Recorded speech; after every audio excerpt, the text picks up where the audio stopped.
Welcome back to the Ruby Buckle West. We are in South Jordan, Utah. I'm Amy Wilson here at the EQN Sports Desk, driven by Holiday Auto Group. And I want to thank Cassidy Kalivas for coming up and joining me. We get to highlight her awesome stud. It's a 6-year-old Ruby Buckle Stallion, Black Powder. So great job today. Thank you. You ended up for the Derby, round 1, second in the 2D, won about $1,600, ran a 16.641. You were towards the very beginning of the draw. We saw the ground get better, and so we're excited for round 2, but he is blazing fast and so cool. I think we should start by taking a look at your run, and you can tell us all about him. So this is the Derby, round number 1, just happened earlier today, and this is Black Powder. Tell us about this run. Well, he took a step stride by the first, which he does sometimes. It usually doesn't really phase the clock, and he worked the other two really good, really snappy. It was super deep. And then, I think he just kind of quit running out. I think he got tired. He's been off since the Royal Crown. We gave him a break, and we came up here knowing that he probably wouldn't have as much air. But I look forward to running on at the end of the draw tomorrow. Like I said, speed's not really an issue with him, so I was just really pleased with how he's worked. He's so good-natured and always wants to be good, so we were really excited.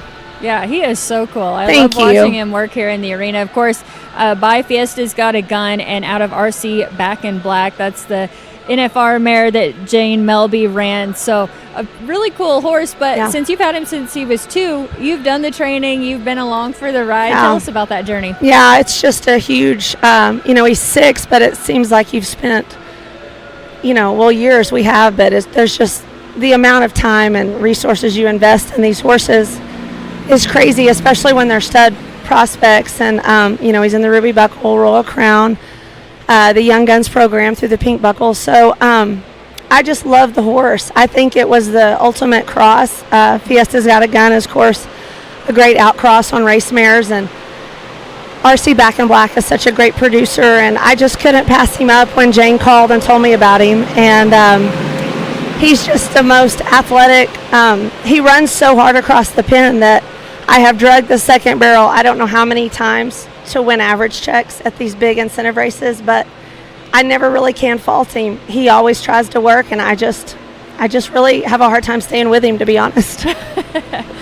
It's so cool to have one that's that fast. Can you describe what it feels like to make a run on him? Because I know he's so much fun to ride, too. Yeah, he really wants to run to the first, so I usually will walk up because he just loves it. He wants to go in, he wants to do his job, and he's really good to be around. My kids are around him, my husband, everybody's around him, and he's just a dream to haul and stuff. But so after I get around the first, I usually have to, check him a little bit at the first, and then I just try to get in front of him going across the pen, which is difficult. He grabs, I've never had a horse that grabs that many gears going to second, and then he just drags his hind end. And the third's usually pretty easy after you get by the second, but you just try to stay ahead of him, which is hard. Yeah, for sure. Did you say that you just won the rodeo in Jackson Hole the other day? I did. So my husband, Nick, is from Wyoming, so we came up early. It was my son's birthday, and we came up to do some things, and Josie, my little girl, and I went to Jackson Hole.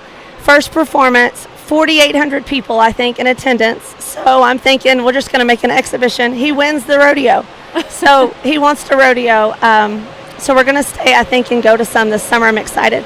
Yeah, there are a lot of great rodeos out here in Utah, a lot with really good added money and great setups. You'll kind of stay in this area, or which rodeos will you go to?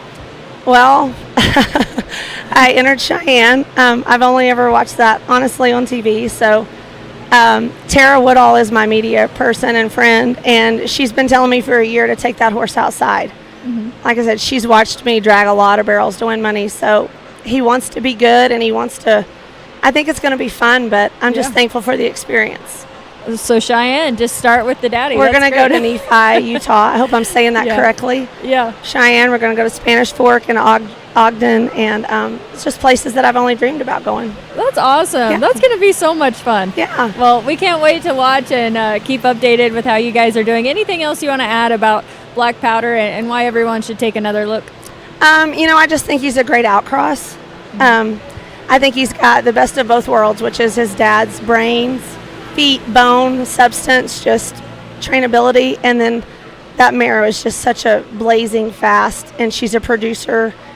just confirmation and disposition. I wouldn't change the horse. You know, he hasn't won a ton of money. He's probably won close to 30,000, but I've drug triple that over in barrels, and I just want to stick with him because I believe in him. Yeah. Well, you're doing a great job, and Thank you. We're excited to see you in round 2 and at all the rodeos coming up. Thank you. We're really grateful to be here and to have fell in the 2D and won some good money. Yeah, for sure. A nice check today already. Black Powder, 2019 Bay Ruby Buckle Stallion. Definitely check him out. A special thank you to Cassidy Kalivas for coming up and talking all about him, and we'll continue to bring you more. Be sure and watch us live on Ride TV.